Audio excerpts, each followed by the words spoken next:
As you recall from the email we sent out for the email invite, one of our goals is QuickBooks is the #1 software out there for all small businesses, including contractors. That's generally where everybody starts off. It's the least expensive, fully blown bookkeeping system out there. But then everybody gets to a certain point where at some time you're basically looking at your books and saying, hey, I'm doing more things in Excel than I'm doing inside QuickBooks. And so you start seeing a lot of inefficiencies and even things that are missed along the process. So the different softwares that are in the next step up basically allow you to look at what you can do beyond QuickBooks to give you the ability to do it within the system. I'm with Alliance Solutions Group. I thought I'd touch on briefly who we are. We represent Sage with various construction products. We focus strictly in the construction and real estate sector. The Sage 300 construction and real estate, the Sage 100 contractor, estimating, takeoff solutions, cloud solutions, and also even human resource solutions. And so what we're going to be doing is contrasting today the work you're doing inside QuickBooks with Sage 100 Contractor, formerly known as Master Builder. Here's just an example of where we're located in the States. This is where we have a physical presence. I'm located in the Texas office in San Antonio. We also have our corporate headquarters in Florida, and then we have another corporate headquarters over in California. If you look in the top left in Oregon, that's where Sage software is located. Y'all familiar with Intuit, obviously, they're over in California. So I'm just going to touch on that briefly, and I'm going to go through this PowerPoint slide. But that kind of gives you a feel for who we are and where we come from. I'm going to pull up a familiar screen with you. What I'm going to be actually comparing and contrasting to today is Intuit's QuickBooks Enterprise. If you're using Pro or Premier, same kind of concept applies. Enterprise just allows people to have a few more users out there. So let's take, for example, some of the compare and contrast out there. So if we look at QuickBooks, again, QuickBooks was designed for every company that could be possibly invented. Distribution, manufacturing, construction, bookkeeping, professional services. So they have to touch a bunch of different umbrellas. And so they've added a few bells and whistles for the Contractor edition. Most of it's kind of superficial, like reporting of existing databases, and really haven't changed the structure for a contractor. Good example is their dashboard. If we're looking at here, you can see the dashboard, and you can see an income and statement trend, income versus last year, key customers, top customers, account balances, expenses. On the payment side, I can see various payment, who I owe, when's money going out. And on the customer side, various revenue information. Nothing really as a project as a whole. Now let's contrast that to what Sage 100 does. So I'm going to open up the screen for Sage 100. You can see a similar look and feel within Sage 100 Contractors, that we have a desktop available with different flowchart options out there. One of the differences is in the Sage 100, we don't have just one set of flowcharts. We have a set of flowcharts for every position that's out there, from payroll to banking to inventory to estimating, all the way through. Each one of these flowcharts are customizable. And so as you've seen within QuickBooks, you can turn things off with their flowcharts, but you really can't add items out there. With our flowcharts, we can take an item and just drag and drop an item off the menu and save it. Now I have a new desktop. This desktop is customizable down to the user level. So every user can have a different desktop flow to it. Now let's talk about the dashboard. Now, this is the dashboard on Sage 100 in comparison to QuickBooks. So if you look at here, a couple of things that are similar is we can see cash balances, cash position, income from operations, similar that you would have in QuickBooks. We have total customer billing, similar to QuickBooks. The difference being we have job specific, because Sage 100 Contractor is designed for sub-specialty contractors, GCs, residential, commercial, industrial. And the concept is everything's focusing around the job. We also have a service area, which we're not going to really touch on today, that focuses around the work order and has a dispatch board. So within this, you can see I can see a cash flow by job. So if I want to see for a particular job what the cash flow looks like, looking at what I billed minus what I've spent out there and how much I have left over to pay. So it's allowing us to drill into the cash flow in the job. Underbilled jobs. So we see on a billing standpoint, how much of the budget have we actually spent, comparing that to how much of the contract we've actually billed. We have the ability to do percentage of completion billing and unitary billing and simple billing. So it's looking at an over-under billing, which feeds into a report that a CPA or an accountant can use to do an over and under billing adjustment. Let's scroll down a little bit.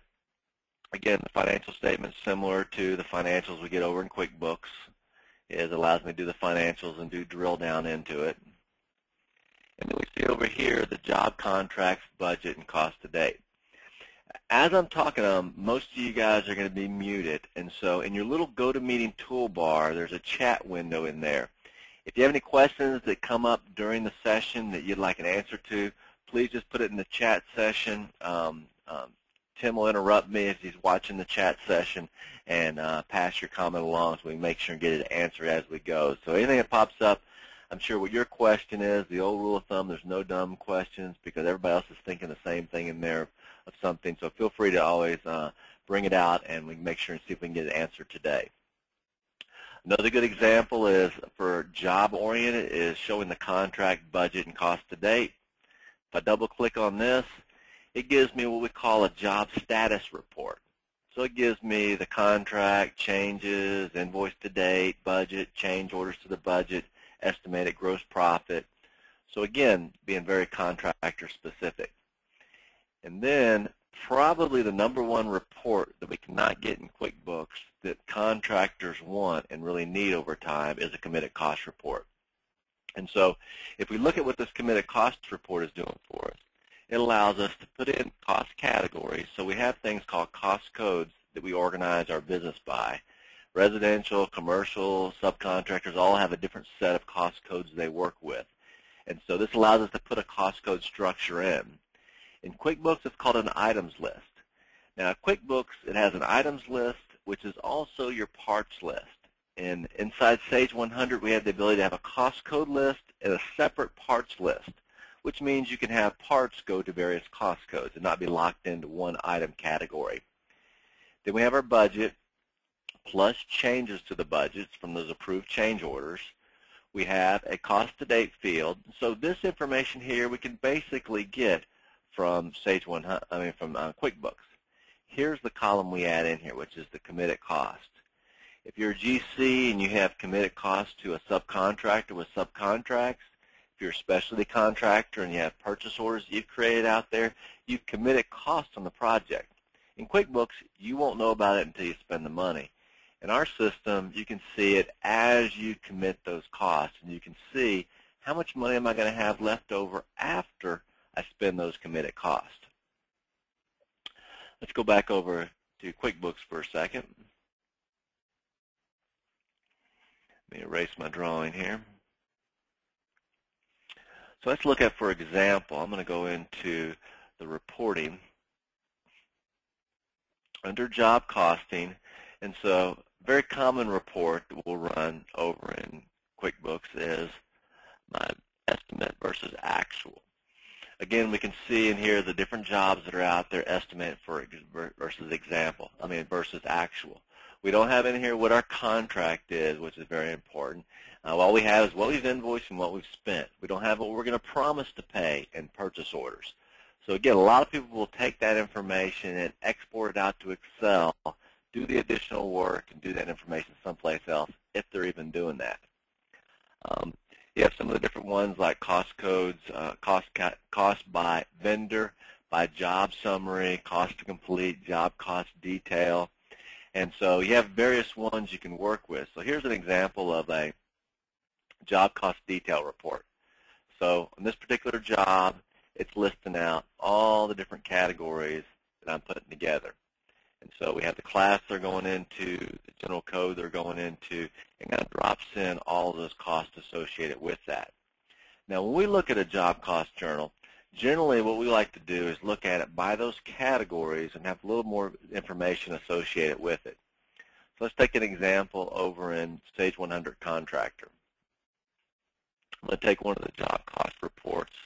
We'll look at one of the job cost journals. Now this one we're looking at also has the budgets in there.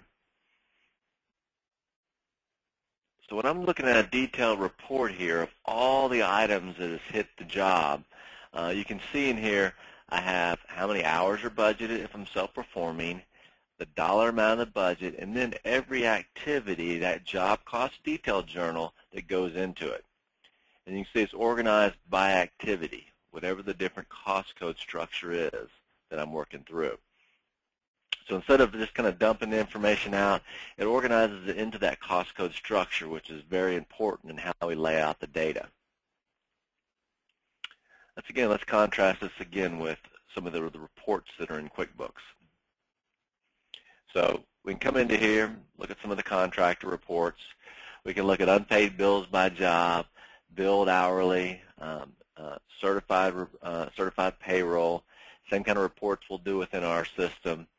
Let's look at a cost by vendor and job summary. So this is looking at job vendor. And so what it doesn't tell us is how much we planned on spending for that vendor by job. We do have how much we've spent by vendor, but not really how much we plan to spend, if we had any change orders for that vendor, how it flowed through. So I'm going to shrink this, and we'll pull up Sage again. Let's pull up what a commitment looks like. So we have, for subcontracts, we have the ability to track a subcontract agreement, be able to lay out the scheduled values. And so in here we see an example of, we have our scheduled values, we have our cost category, we have our original amount, we have changes that we're tracking on that sub, we have how much has been invoiced to date. I can get a quick little summary of that particular one. And so you'll notice I'm using a separate screen from my purchase order screen to put in these commitments, because there's a few things that subcontractors, when you subcontract, you need, like, do you withhold retention or not? You need to be able to have something that tracks your retention out there. Are you tracking a performance bond or a bid bond associated with it? So if you're doing subcontractors, this is some important information you need. Now let's take what we can do within our form design. If I have this subcontract and I put it in my system, and then one of the first things I might want to do is put my legal subcontract in the system. Here's an example of a customer. We put together their subcontract, scheduled values, all the articles and stuff. So here's an example of being able to take the form design, seeing the flexibility to make this form match your subcontract agreement. So now I don't have to go into Word and recreate these for all 15, 20, 30 subcontracts on a job. I can do it directly out of the system. Also, along with that, let's say I create this subcontract. I need to send it to a sub. I can turn around, click on my email button. It automatically brings up my email, and then I can send this email about to my subcontractor and ask them to please sign and return it and send it on its way. So look at the flexibility of that. So instead of taking this information from my Excel or wherever I'm estimating it, going into Word and typing each one of these in, and then sending it out, I can do it all as one step within Sage 100 Contractor. And again, it allows me to put that real form within the system without having to use a bunch of third-party add-ons. Now, I'm looking at my subcontract. So individually, I can see my subcontract. I can see all the invoices that have been attached to all the subcontract. So let's look at a comparable report within Sage 100 for looking at those subcontracts. So I'm going to open up my menus over here on the left, and let's look at one of the subcontracts out there. We'll look at one of the audit reports. Now, if I have a project manager, and I'm going to use these as separate pages, and I want to send him a detailed report, we'll do this with active job.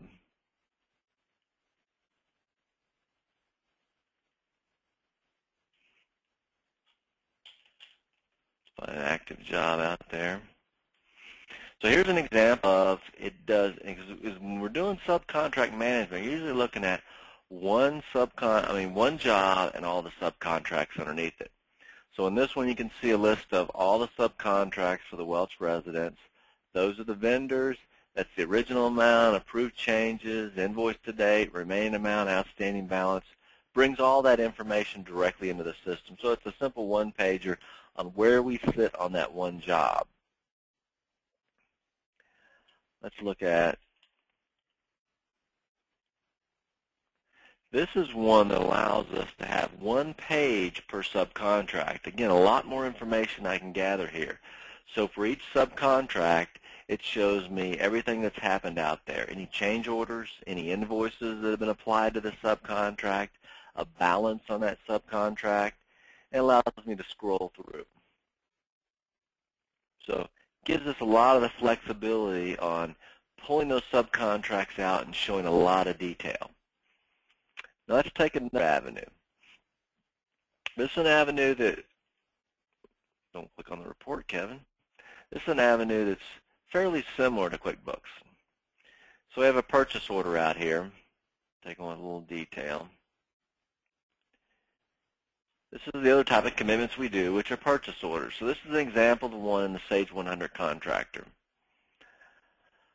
Let's go over to here to the system, and let's look at, if we want to create a purchase order, what it looks like over in QuickBooks.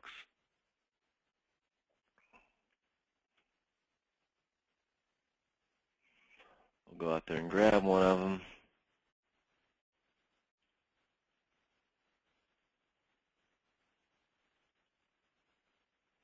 So here's an example of a purchase order.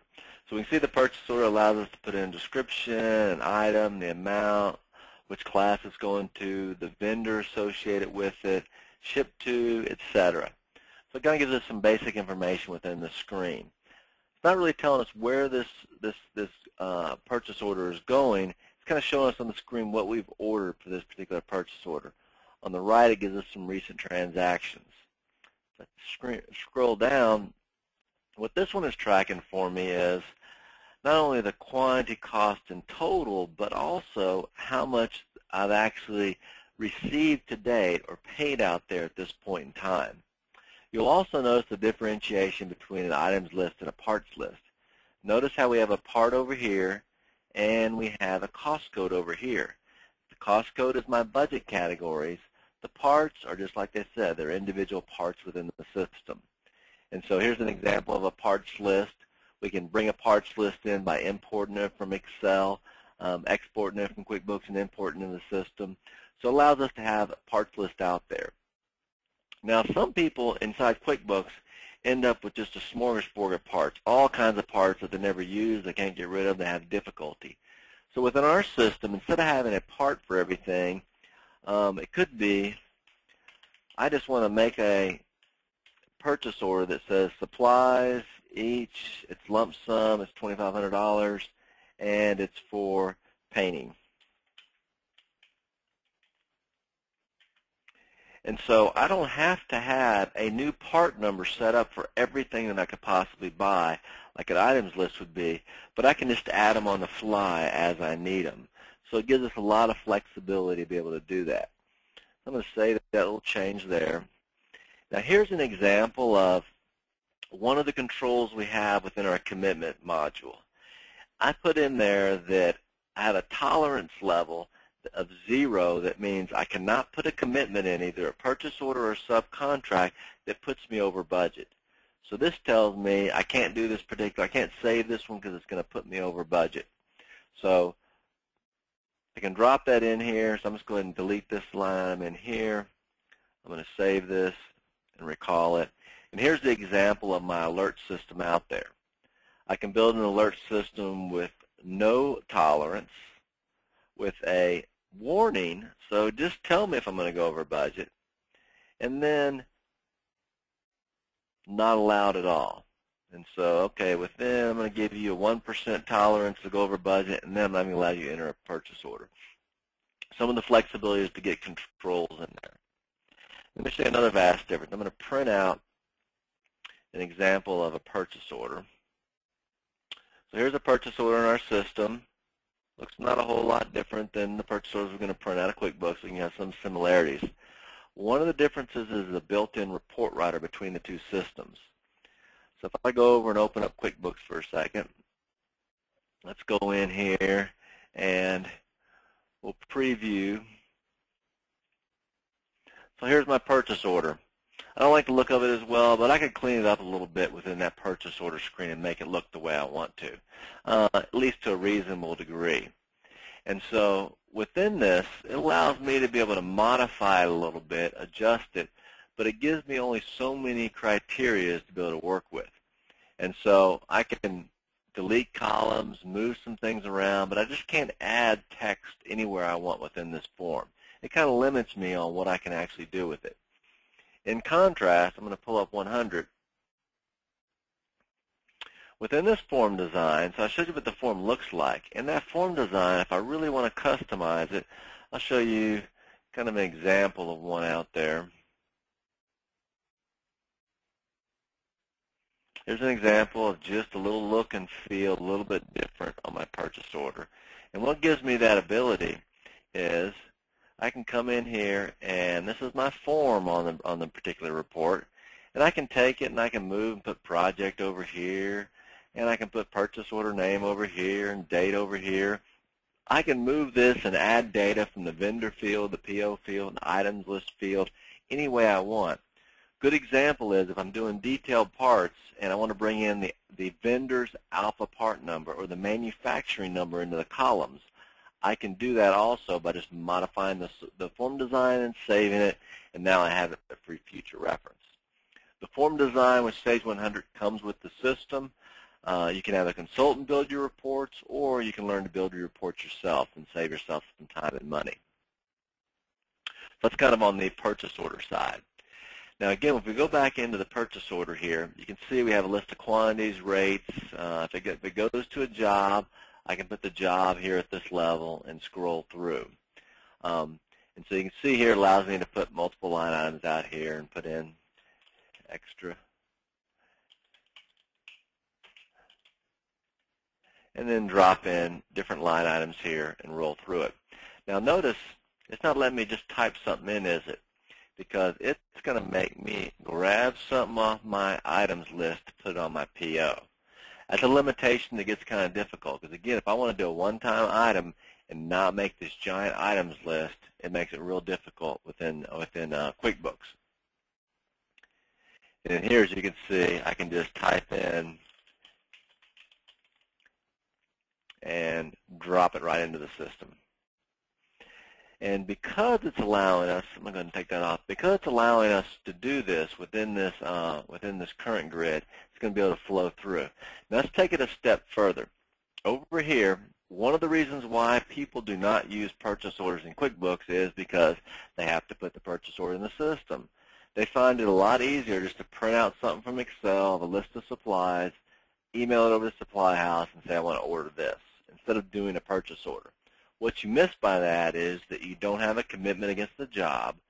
When that supplier ships you the information, somebody has to check against that Excel document as an extra step, if they're even doing that step, and make sure it happens right.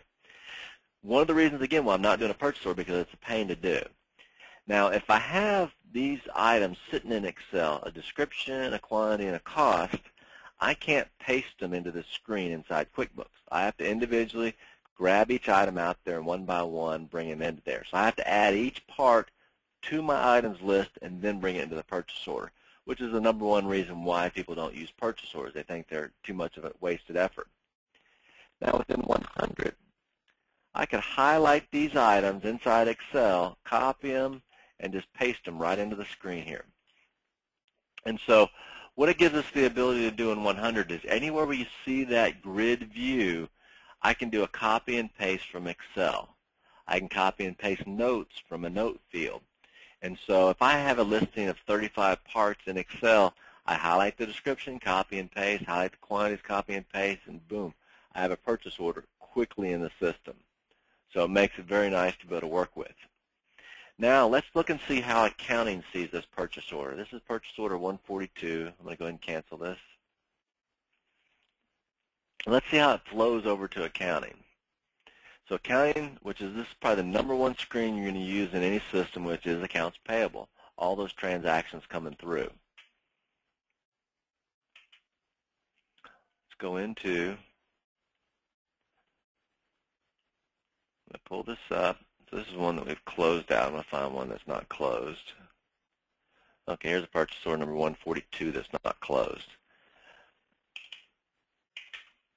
So notice all they do is put the purchase order number in and it form fills it. Now, if I have any questions at this point in time about the vendor, about the job, about whether we have other invoices in that vendor, let's go over to QuickBooks and see something relating to that. So I'm going to close this screen down. Let's go into Enter Bills. So if I'm entering a bill in here and grabbing the purchase order and then going through and working through it, let's say they have a question relating to this. And I want to know, okay, it looks like I've already paid it before, or I have questions about it. I need to go over here under Vendors, click on Vendors, scroll through, find that vendor, look on the right, see if I had any transactions, open up that transaction to see what happens. So there's multiple steps to research when I'm in the middle of a transaction to come to an answer. Let's go back over to the screen over here within the system. So let me black out here so we can see just what we want to see. I'm going to close a couple of reports here.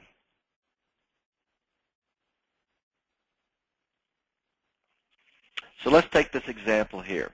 So here I am in the Sage 100 entry screen. I put in that same purchase order that I would do like over in QuickBooks, but now I have a question about what other invoices have I paid this vendor.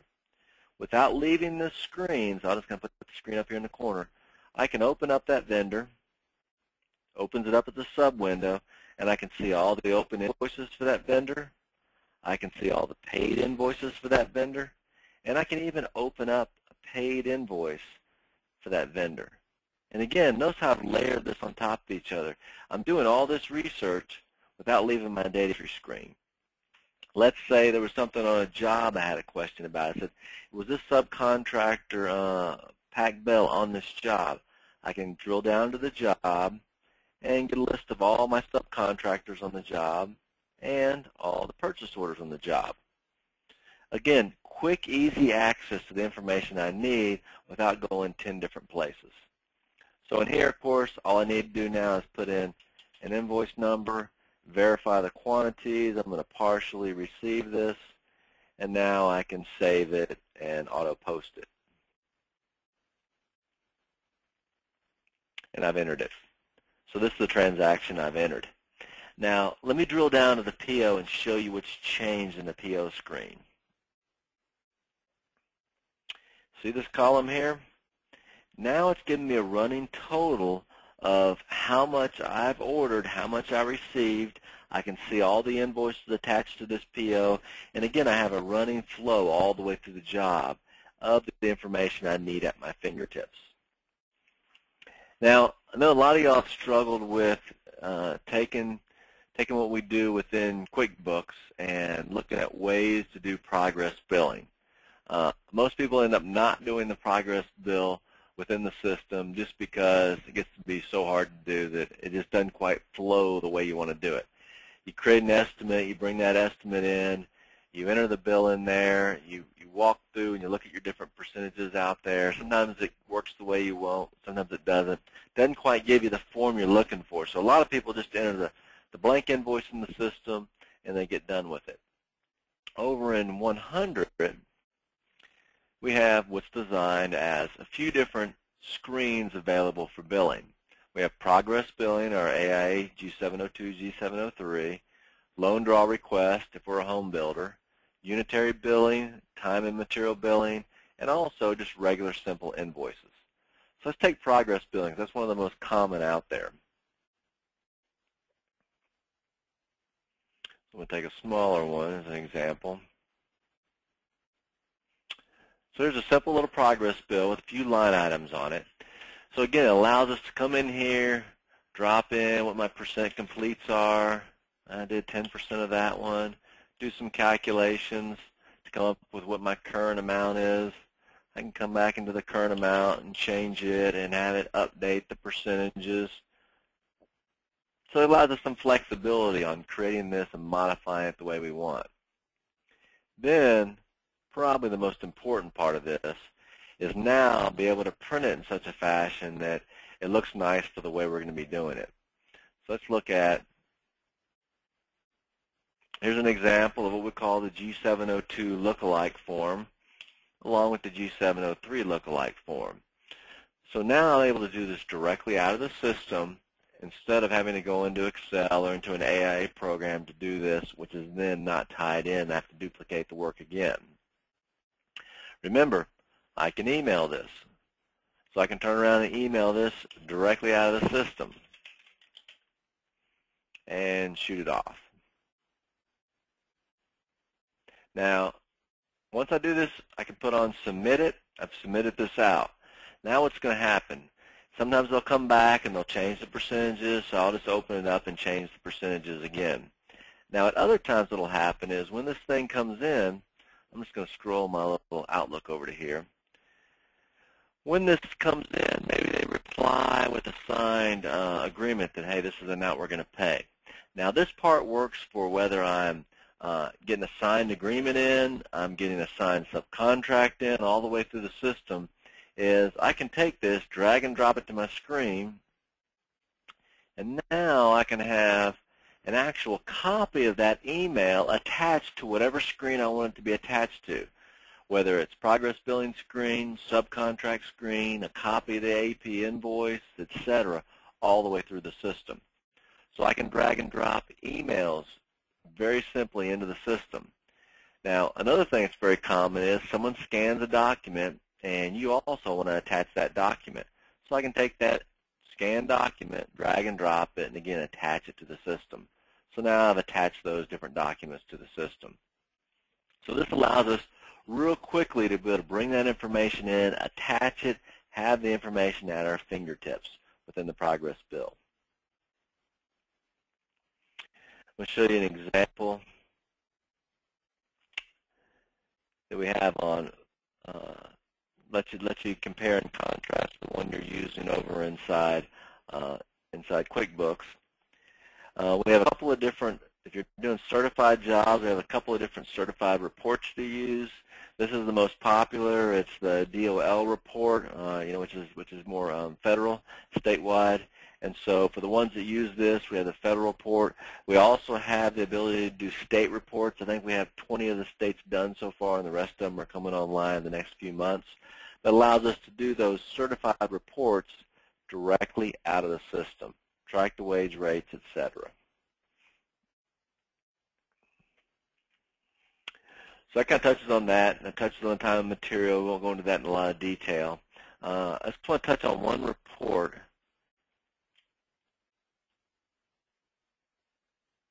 I want you to contrast what you think of the two different reports. Inside our aging reports, let's look at ones that QuickBooks puts out. So let's look at an AR aging summary. So here's the one that shows their AR aging summary. So it's not showing us our detail, but it's showing us nice buckets across the top, so that's kind of nice. Now let's look at an aging detail.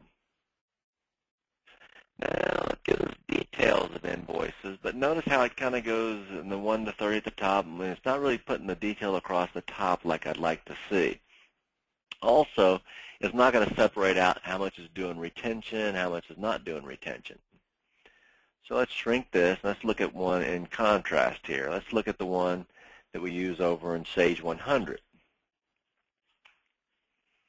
So here's our typical aging. So you notice we still have our buckets across the top, but we also have an extra bucket for retention to track that retention, because technically it doesn't age until we ask for the money back. We have this exact same report in accounts payable to be able to track it on the accounts payable side. And so you can see in here the invoices and how it's laid out. So a much different approach to it gives us what I think a lot more detailed information. If all I cared about was the job summary, I could also see a very simple one like that works kind of like QuickBooks. It just shows it by bucket, summarizes it by job, and some of the different avenues out there. Let's look at the flip side on accounts payable. Same kind of concept in accounts payable. Now here I can get my standard report. I'm going to do this by vendor, by job. And again, it's like a small thing, but now I can get my aging report that separates out retention, shows me by vendor, by job, all the outstanding invoices I have in the system that need to be paid. Now, if I have a certain job out there, say I have job number 4, and I just want to see it on that job, then I can look at it just for job number 4 and look at an aging by job. So again, it gives us some more flexibility. There's probably about 1,000 reports within Sage 100 to choose from. You can see here, just in the agings, we have about 10 to choose from. If I look at a simple payable invoice listing, then we have probably about 30 to choose from. Again, these are all canned reports that come with the system. You're not going to use all of these, but you may find that certain ones you look at and certain ones you don't care about. Now, again, kind of pointing to that, I'm just going to go back to this idea for a second.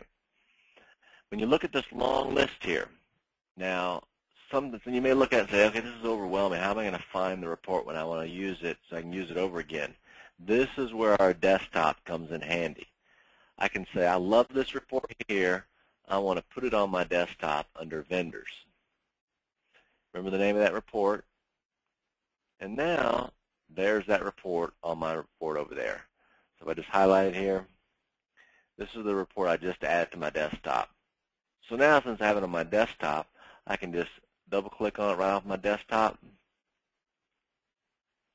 Takes me to the same spot that I was at before. So it gives us some flexibility, again, for navigation to get around the system. Accounts payable, just kind of breezing through. It allows us to be able to select payments, select invoices by job or by vendor or by due date, and even exclude subcontractors that have expired. We have the ability to create an ACH file if you have any vendors that need to be electronically paid. And then, of course, we can track our credit cards within the system and charge it out to the job. Payables are pretty straightforward on both sides. It allows us to do payroll on both systems. I think in our system it gives us a little more flexibility on how we're looking at a particular payroll transaction. Let's take, for example, one of the differences in payroll. I'm just going to pull up this payroll screen here. I'm going to pull up a time card that's been filled out. Here's a good example. Now, a couple of things you're going to see in here, I'm going to auto-fit this, that difference in the way QuickBooks handles payroll. Of course, we can handle certified payroll, keep track of all the certified rate tables out there. So once they're set up for a job, they're automated in the payroll side, so no one has to keep a list of all the different special rates they pay. Notice there's a column here for workers' comp. Now, your workers' comp insurance agent will tell you that each individual could be to multiple workers' comp codes. If you're a roofer and you're paying the highest rate because part of the time the guy's up on the roof, you can modify that cost code, that workers' comp code, so that you only pay for the most risky time when they're on the roof, when they're on the ground sweeping, when they're driving to and from the job and you're paying them. You don't have to put them in that risky category. So that gives you some of the flexibility.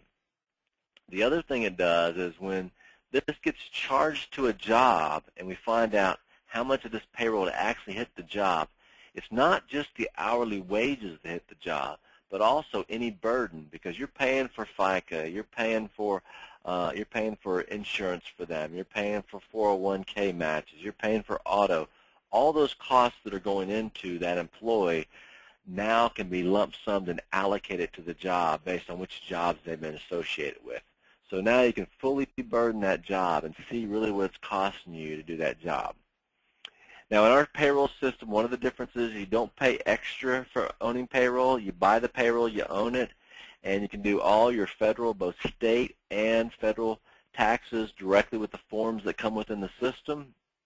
You also get a full-blown human resource form package. So I call it kind of a mini human resource department. So this allows you to see a list of, there's about 42 forms in here. Take these forms, customize them, so it's always updating the forms in the system. I'm going to go ahead and continue so I can see them out there.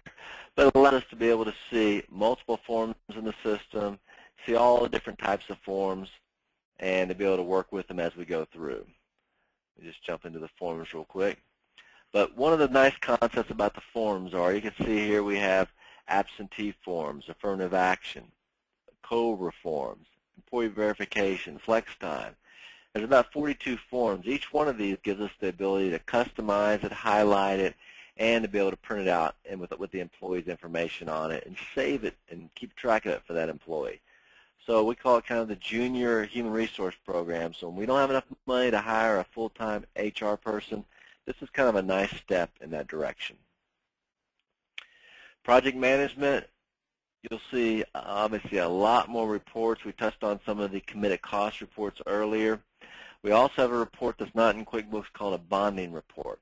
If you're bonding jobs or just want to keep a financial tracking of the job, this is a critical report to run. So the reason why it's called a bonding report is bonding agents want to see it. The reason they want to see it is they want to see if you're going to be in business 6 months from now. And so it's critical because it tells them a kind of a pulse on how much you have left to spend on this job, how much you have left to bill your client, and how much money do you have in the bank to cover all this. They can tell you real quickly through this analysis whether you're going to be able to finish the jobs or not. We saw in 07 and 08 a lot of people that weren't on top of their jobs. They'd been running behind on their jobs, but the new job kept paying the old job because they weren't looking at a report like this. When the 08 recession came, they went out of business because they ran out of money. So we saw that and it hit the industry pretty hard. So again, on the project management side, we have the various reports. We have, for the home builders in the audience, we have a whole section on home builder reports with some different analysis reports built in. Now, we have our budgets in the system, our cost categories. Now, here's another area that doesn't really work within. If you ever tried to do a change order in QuickBooks, you're not going to be very happy because it just doesn't flow the way you want. It's not going to look the way you want to a customer. Very simple overview of the change orders that gives us the ability to put in a change order, how much we're going to charge the customer, what it's going to cost us for the change order because we want to increase our budget by that amount. By doing these two steps, I'm going to increase the contract value, I'm going to increase the subcontract amount for a subcontract change order, and increase the budget on the job, again, without duplicate entry. So let's take an example of, again, what an AIA lookalike form can be within the system. So again, use my email function, send this out. So let's not take this information in QuickBooks, dump it into Excel, do my change order form, print it out, send it on, and then go back into QuickBooks and update my budget or update my contract. Again, it becomes a multi-step process, and here I do the process once. It feeds to all the areas in the system that it needs to. And we have the different reports associated with that. We talked about purchase orders and subcontracts. We also have a cost to complete, so if you want to do a what-if analysis on cost to complete, hours to complete, units to complete, without just having the system estimate it for you, we can do that. Also, documents, an area that QuickBooks really doesn't touch on at all. What if I want to do an RFP, an RFI, submittals, transmittals, daily field reports, things that a contractor needs that are not in QuickBooks. Let's take RFI, for example. So here's an example of an RFI. I can put in my question, any information that was received back, is it a plan change, my note, who it went to, and of course print this out, keep an RFI log, track it, keep it all the way through the system. Same thing from that standpoint of submittals. Daily field reports, another avenue. Don't have this inside QuickBooks. It allows me to put in who was there at the job that day, subcontractors that were there, equipment I used, if I used my own equipment, units I used, if I'm a unitary bill contractor. Allows me to track all that information and daily keep it in the system. Now, this is one of about 3 or 4 places where I can do time entry. If I do time entry daily, I can feed my reports daily with how well I'm doing budget versus actual, including uncomputed payroll time. And then at the end of the week, at the end of the 2 weeks when I do payroll, I can feed all of this into payroll and calculate my checks without having to duplicate this information again. Again, a report I can't get within QuickBooks. From a home builder, I got a punch list, even a commercial contractor, punch list, and then a hot list. And then one of my favorites here is Project Work Center. This is generally the area a project manager will play in the system when they're inside doing some analysis. So you can see in the center up here, he has his task list. He has outstanding change orders. He's got progress bills to do. He's got subcontracts to do. You can see a summary of the information. So this is a quick highlight of what he needs to know about his job. If he wants to see a listing of subcontracts, double clicks on that, and there's all the subcontracts on this job. Maybe he has a question about a subcontract. He clicks on that and drills down into it. Now look at the ability they have to drill down into these subcontracts. They don't have that within QuickBooks. They're constantly asking the accountant to print them various reports. This gives them the ability to do it, takes the hands off the accountant and the bookkeeper and the owner to constantly keep on top of what these guys are doing. Now I'm going to show you just briefly takeoff in the estimating system. If you've been using, and I'll do what we call just a simple, I'm going to do a simple home building job just so you can kind of see, a very simple home building job with sub bids out there.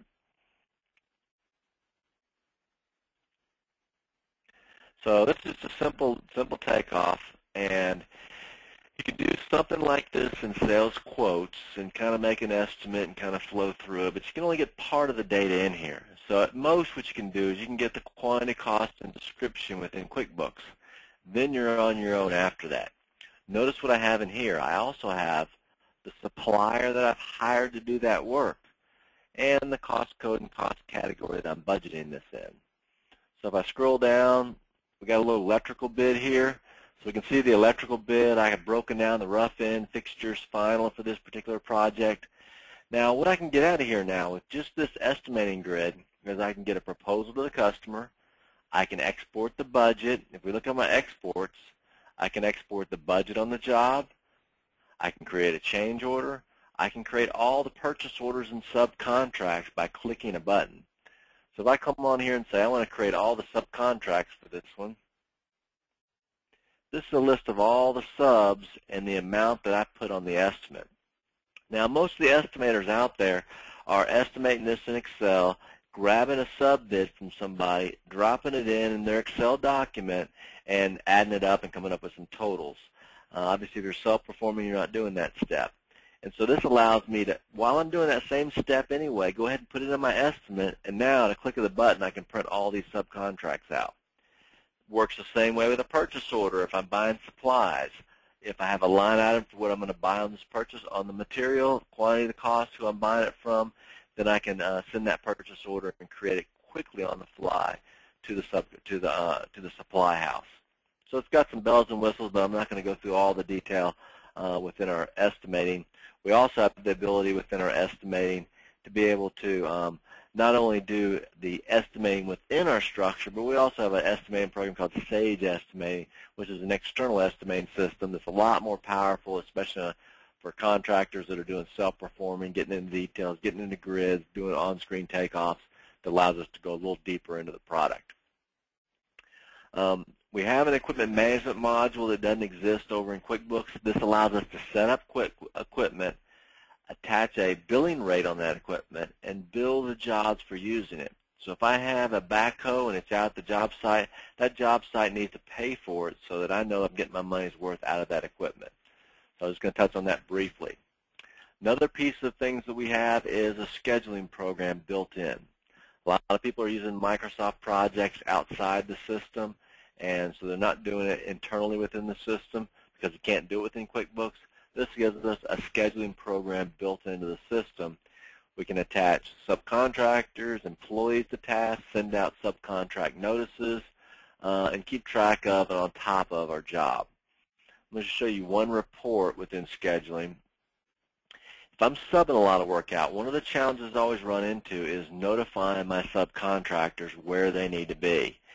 And so if I'm doing scheduling within Sage 100, I can use it to email alert my subcontractors on where they need to be, what time they need to be there, and what days I'm expecting them, and what they're going to be doing while they're there. Again, instead of picking up the phone at 6 o'clock in the morning, Monday morning, and calling all these subs and hoping you don't miss any of them, this allows me, along with that, to be able to do email alerts to them. And then lastly, I'm just going to touch on this very briefly, is work orders in the system. Work orders inside QuickBooks has a somewhat similar look and feel. It allows you to set up a sales order and push that sales order through to a billing module, and bill it out. But what it doesn't give you is the ability to do a profit versus cost on each individual work order. So if you do a lot of work orders out in the system, all you can do is you have to set up a separate job for every single work order if you want profitability in QuickBooks. In our system, we can have multiple work orders under a customer, under a site, and we don't have to set up a job each time. We just do a new work order each time. And then it allows us to be able to find out, and then when we have a cost associated with it, we can have a cost associated with that work order, and then I can tell you truly the profitability per work order in the system. And then layer on top of this whole thing is the ability to do a dashboard. And so I can do a dashboard within the system that tracks all of my work orders out there. I can drag and drop them to the system. So if I want to put a work order on the system, I can have them all lined up. I can email from the dispatch board. So it's very powerful dispatch board where I can layer on here. I can turn around and email the technician. Technician can get one. We also have mobile apps that work with this. It allows us to have a mobile tablet in the field and get a lot more involved on the technician side. But that kind of gives you a brief overview of that. Now, lastly, what I'm going to go into is when I'm inside QuickBooks, I'm kind of limited to the application. There's a few third-party tools out there, but not a lot to work with. And so one of the things that's a challenge out there is being able to having something out in the field that's tied into the system that I can bring it all together. So I'm going to show you a little application that Sage has developed. This is what they call their Sage Construction Anywhere. It layers on top of all of their construction solutions. The design is I can be out in the field with my iPad, with my Android app, not log into Sage 100, but log directly into this portal. There's iPhone applications that go with this, and also they're pulling them out with the Android starting in September. But so far, they're slowly replicating things that we're doing in project management out in this portal. And it syncs up with Sage 100 about every minute or two, depending on how you set it up. So out in this application, it's a great place to be able to enter time. So I can do time entry out there for my time. So I can enter time for the guys that are out there on the field. I can enter time for myself, charge it to cost codes, charge it to whatever rate I'm going to be working with. So I'm going to come in here and select the project, and then I can select a cost code on the project, and I'm going to have 8 hours and 2. I want to make sure they feel sorry for me out there. And then I can add my time each day and just submit it. This also works not just on an iPad, but it has an iPhone app that does the same thing. And so it allows us to track time. I can give this to all my employees to put their time in. All this time immediately syncs into Sage 100 to do payroll when I'm ready to bring it in. So it's got a timekeeping application. And if we looked at the time, it allows us to review the time. So if I'm a supervisor, I can review and approve the time. Also allows us to track project information out there. So a lot of you might be using Dropbox right now. I'm going to pull up my documents. A lot of you might be using Dropbox to track all your documents. Project Files allows us to have cloud storage or storage out on the internet.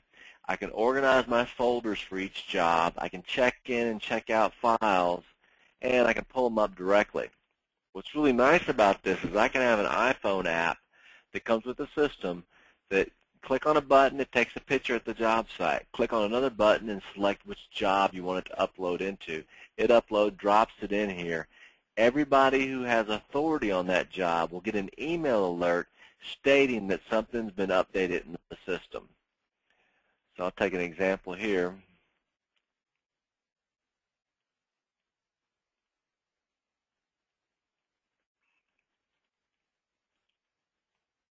Here's an example of an email alert. Again, if the picture gets dropped at a job site and I'm on the alert system for that job and I want to get all the alerts, it'll tell me what's been dropped on there. If a new R5, a submittal's been submitted out there, etc. So I can see immediately and go into it and do something with it if I need to. So it's a nice little tool to replace what you're doing now by storing files. And we can track the projects. And then within the projects, it gives us the ability to be able to run reports. Any report that I can run from our project on Sage 100, I can run it out in the cloud and be able to pull it up directly and look at it again from that iPad that I have in front of me. So it's a tool allowing us to be a lot more mobile with our application instead of just being tied into a server somewhere in the world. Well, I appreciate everybody's time today. If you have any questions, please put it in the question box. I'd be glad to answer them in more detail. If not, you have our email address, you have our website.